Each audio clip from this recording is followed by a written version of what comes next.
했습니다. 함께 읽습니다. 볼지어다 그가 구름을 타고 오시리라. 각 사람의 눈이 그를 보겠고 그를 찌른 자들도 볼 것이요 땅에 있는 모든 족속이 그로 말미암아 애곡하리니 그러하리라. 아멘.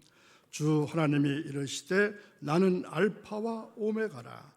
이제도 있고 전에도 있었고 장차 올 자여 전능한 자라 하시더라. 아멘. 한 주간에 시작되는 월요일 새벽을 깨우신 사랑하는 여러분, 특별히 몹시 추운 날인데도 거룩한 제단에 올라오신 여러분, 모든 것을 아시는 하나님께 여러분들의 미지의 미래를 맡겨보시기 바랍니다. 여기에 두려워하지 마십시오. 이것은 이래서 안 되고 저것은 저래서 안 되는 그 생각을 버리시기 바랍니다. 부디 전능하신 하나님께 모든 것을 맡기시는 신앙삶이 오늘도 이어지시기를 간절히 축원합니다. 오늘 말씀을 나누기 전에 몇 가지 질문을 해볼까 합니다. 여러분, 교회 절기를 아시나요? 아시면 얼마큼 아시나요? 어떤 교회 절기가 있을까요? 그렇다면 지금은 무슨 교회 절기인가요? 지금은 대림절기입니다. 교회력은 바로 이 대림절부터 시작됩니다. 세상 달력은 1월 1일이 새해 첫날이지만 교회 절기는 바로 이 대림절 기간 첫 주일이 새해 첫날이 되는 것입니다. 그렇다면 교회력은 어떤 것이 있을까요? 기독교의 교회력은 크게 예수 그리스도의 탄생, 예수님의 생애, 죽음, 부활, 그리고 성령의 보내심을 중심으로 한 전반기가 있고요. 또 기독교인의 신앙과 생활 등 관련된 후반기로 나눌 수 있습니다. 이 중에서 제일 긴 절기가 어떤 절기일까요? 성령 강림절기입니다. 거의 30주가량을 차지하게 됩니다. 1년 중 성장이 가장 길지 않습니까? 자연 계절에서도 봄, 여름, 가을, 겨울이 따로 같으면 성장하는 여름이 아마 길 거라 생각합니다. 이 절기를 지금 말씀드린 것을 정리해 보면 이렇게 볼 수 있습니다. 자, 처음에 대림절, 그 다음에는 뭘까요? 성탄절, 그 다음에 부활절 있겠죠? 주연절, 그 다음에 사순절, 부활절, 성령 강림절. 이 6개의 절기가 1년 중에 돌아가는 거죠. 그러면서 이 대림절과 사순절의 색깔이 보라색인데 어떤 뜻이 있을까요? 대림절과 사순절은 같은 색깔입니다. 참회와 절제. 그리고 성탄절과 부활절은 흰색이었죠. 이 뜻은 뭘까요? 승리의. 그리고 초록색은 주연절과 성령강림절이 같은 색깔입니다. 성작이나 성숙을 의미합니다. 자, 이 절기를 여러분들 가슴속에, 머릿속에 넣어두시고 이제 오늘 말씀을 진행할까 합니다. 자, 대림절의 뜻은 뭘까요? 대림절은 오다, 또 옴, 도착, 이러한 뜻을 의미하는 라틴어 에드벤투스라고 하는 말에서 유래됐다고 합니다. 주님의 탄생을 미리 기대하면서 나 자신을 가다듬어 보는 그러한 본질을 하는 성탄절 전 4주일을 포함한 절기가 대림절입니다. 대림절에 또 다른 명칭이 있죠. 주님의 오심을 기다린다, 이러한 뜻의 대강절 또는 강림절 이렇게 부르기도 합니다. 자, 이때는 특별히 대림절 촛불이 사용됩니다. 푸른 화환에 5개의 초가 있습니다. 지금 여기 화환 같은 거 있죠? 그 안에다 5개의 초를 넣는데 매 주일마다 하나씩 켜는 겁니다. 그래서 성탄일에는 가운데 있는 초에까지 불이 밝혀지게 됩니다. 이것이 대림절 화환, 또 대림절 초 이렇게 말합니다. 자, 예수 그리스도 안에서 우리가 누리게 된 무엇이 있습니까?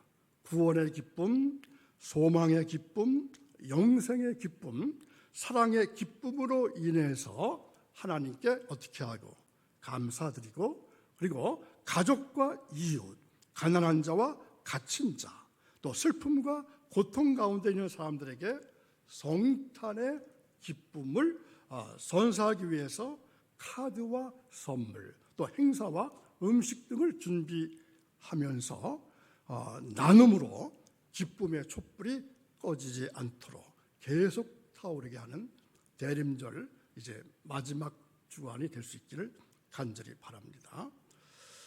자, 메시아는 우리의 소망이 되십니다.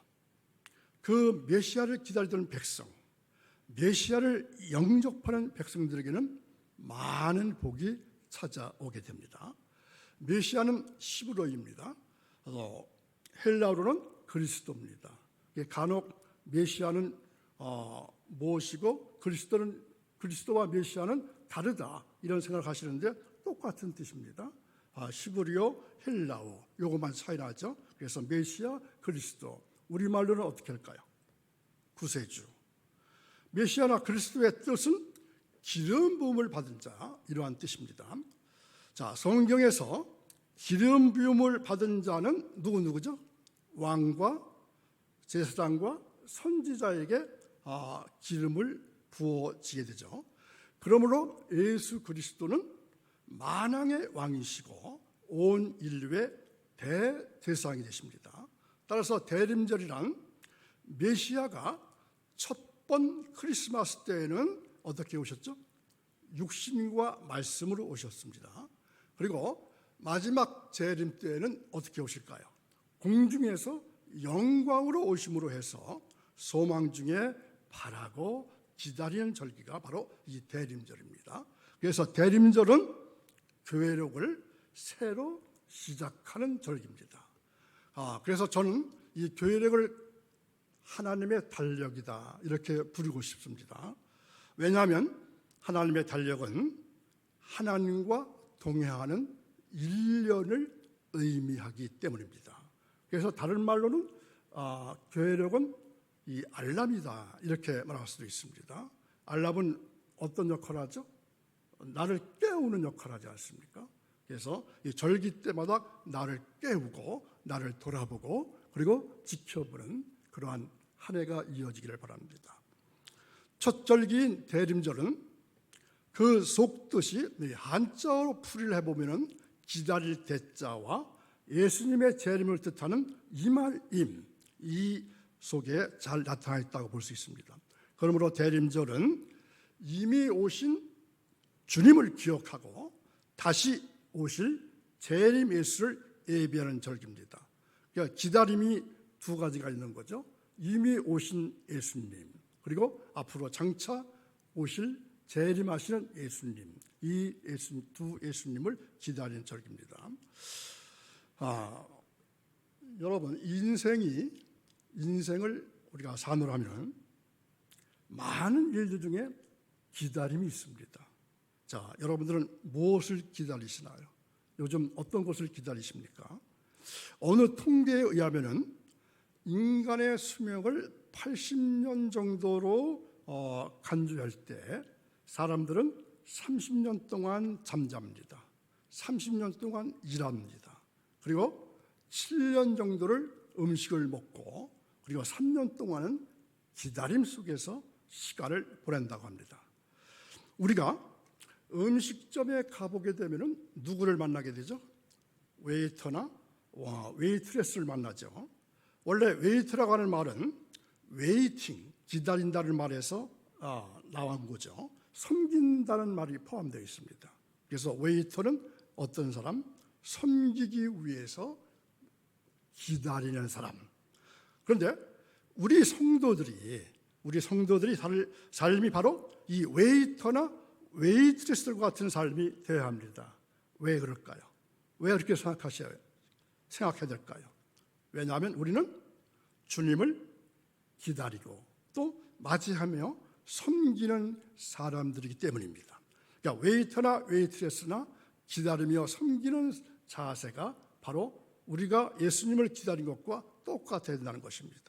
그러므로 만왕의 왕이고 만유의 주시고 장차 영광된 모습으로 다시 오실 주님의 재림을 기다리면서 맞이해야 합니다. 이것이 대림절을 맞이하는 모든 성도들의 삶의 모습이어야 합니다. 오늘 우리가 대망하는 예수 그리스도의 재림은 예수를 믿는 자들에게는 최대의 소망이 됩니다. 뿐만 아니라 예수 그리스도의 재림은 성경 예언의 중심이기도 합니다. 이 마지막 때에 재림의 말씀으로 신앙이 무장된다면 복된 자 중에 복된 자가 될 것입니다. 아멘. 본문 7절에 읽을 말씀 중에 7절에 보면은 본다라는 말이 3번 나옵니다. 볼지어다, 보겠고, 볼터이요. 이것은 어떤 뜻일까요? 반드시 예수 그리스도의 재림이 나타날 것을 강조하는 말이라고 생각합니다. 자, 요한계시록에는 본다라고 하는 말이 한 72회 정도 나타나 있습니다. 그런데 이 볼지어다라고 하는 말은 본다나 보라는 말과는 다른 아주 강한 신앙적인 요소가 내포되어 있는 용어입니다. 요한계시록에는 서두에는 볼지어다 이렇게 강조되어 있습니다.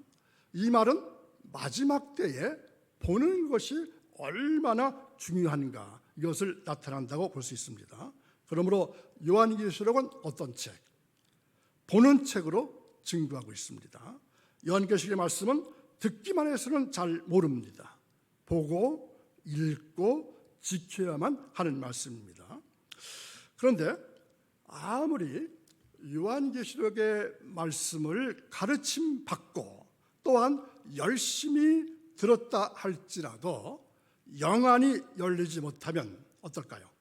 볼지어다 이 말은 아무 의미가 없어지게 됩니다. 자, 여러분들이 마지막 때에 복된 자가 되기를 원하십니까? 그렇다면 어떤 삶을 살아야 될까요? 영안으로 하나님의 말씀을 읽고 듣고 지키는 자가 되시기를 바랍니다. 그리할 때에 우리 눈앞에 하나님의 비밀이 벗겨지는 놀라운 사실을 보게 될 것입니다. 오늘 말씀은 예수님의 재림에 대해서 네 가지로 증거해주고 있습니다. 자, 어떤 증거가 있을까요? 첫째는 예수님 오실 때 어떤 모습으로 오실 것 같습니까? 말씀 읽었는데요. 어떤 모습으로? 구름을 타고 오실 겁니다. 자, 근데 그 구름은 어떤 구름일까요? 예수님께서 구름을 타고 이 땅에 다시 오십니다. 뭉실뭉실한 솜털 같은 구름, 수증기가 모여서 이루어진 구름, 즉 자연계의 구름을 타고 오신다는 겁니다. 여기서 구름은 어떤 뜻일까요? 하나님의 영광을 나타내는 그러한 뜻을 가지고 있습니다. 그러므로 자연계의 구름 그대를 보면서 또한 구름 같은 하나님의 영광을 뜻한다고 보면 틀림이 없겠습니다. 자, 둘째는 어떤 모습으로 오실까요?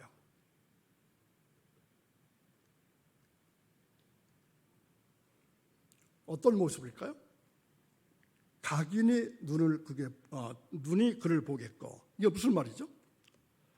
예수 그리스도의 재림이 온 천하에 공개될 것이다, 이러한 사실입니다. 자, 지금은 예수를 믿고 있는 그리스도들만이 그리스도 재림을 인식하고 믿음으로 받아들이고 있지만 예수님 재림 때에는 어떻다는 얘기입니까? 그리스도인들뿐만 아니라 모든 사람이, 예수를 믿지 않은 사람들 모든 사람이 눈으로, 자기들의 눈으로 예수 그리스도의 재림을 확연하게 보게 될 것입니다. 눈이 그를 보겠고, 이 원문을 지역하면은 그리고 모든 눈이 그를 보겠다, 이러한 뜻입니다. 각인은 누굴 말할까요?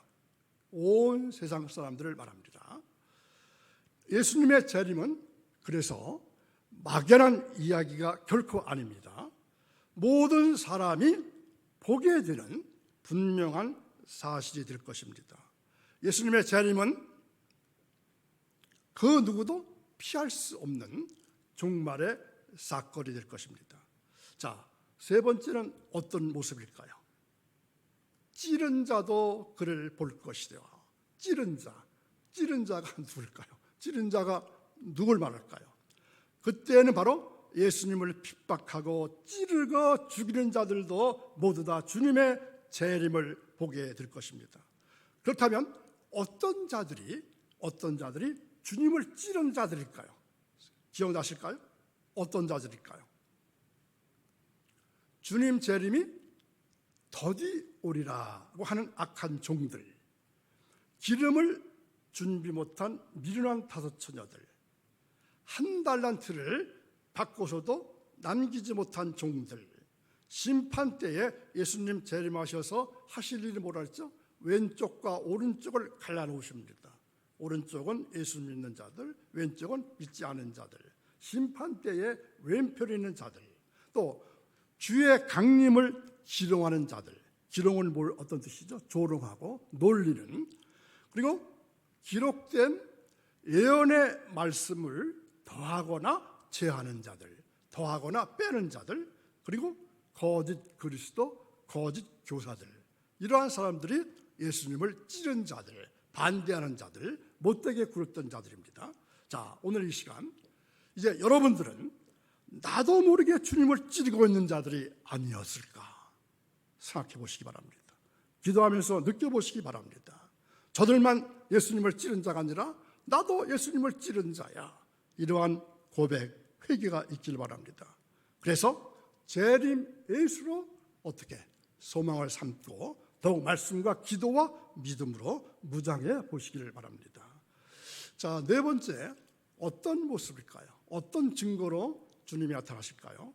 땅에 있는 모든 족속이 그를 인하여 애곡한다. 자, 애곡한다. 이 말씀은 장차 주님께서 재림하실 때에 이 땅에 일어나는 상황을 보여주고 있습니다. 자, 예수님께서 재림하실 때 나타나는 현상 중에 하나가 무엇일까요? 애곡입니다. 애곡은 원인은 뭘까요? 애곡의 원인이 무엇일까요? 주님의 재림 때문에 오는 것입니다. 그리고 애곡의 범위는 모든 족속들입니다. 애곡은 어떤 모습입니까? 가슴을 치고 애간장이 끊어지는 통곡을 애곡이라고 합니다. 이 애곡은 누구를 막론하고 이 땅에 있는 모든 족속에 해당됩니다. 장차 이 세계는 주님의 재림으로 인해서 시비가 엇갈리는 그러한 상황이 일어나게 될 것입니다. 자, 어떤 시비일까요? 주님의 재림을 사모하고 기다리고 준비한 자들은 주께서 호령과 하나님의 나팔 소리와 함께 어떻게 될 것이죠? 공중으로 끌어올라갈 것이지만 예수님을 믿지 않고 재림을 부인하고 엉터리 신앙을 가진 자들은 어떻게 될까요? 바로 땅을 치고 가슴을 치고 몸부림칠 때가 오게 된다는 것입니다. 이렇게 준비한 자와 준비하지 못한 자는 하늘과 땅 차이로 나타나게 될 것입니다. 자, 제가 간절히 소망합니다. 간절히 원합니다. 그날의 통곡이 여러분의 가정에는 절대로 없기를 바랍니다. 절대로 없기 바랍니다. 이때 예수님 오셨을 때 어떤 현상이 벌어진다고 했죠? 옆에 자던 누군가, 옆에 자던 남편이, 옆에 자던 아내가 올라가고 나는 올라가지 않을 수 있습니다. 우리 자녀들은, 들에서 일하던 자녀들은 올라갈 수 있는데 나는 올라가지 못할 수가 있습니다. 그날의 통곡이 여러분의 가정에는 없기를 바랍니다. 장차 예수님께서